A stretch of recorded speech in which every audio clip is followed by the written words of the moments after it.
Olá, olá. Neste vídeo eu vou te mostrar como instalar o Edge no Xiaomi Redmi Note 14.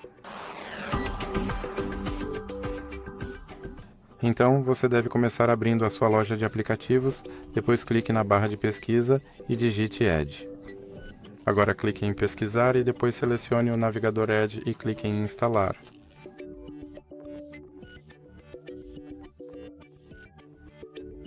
Agora você pode clicar em abrir e depois clicar em eu concordo.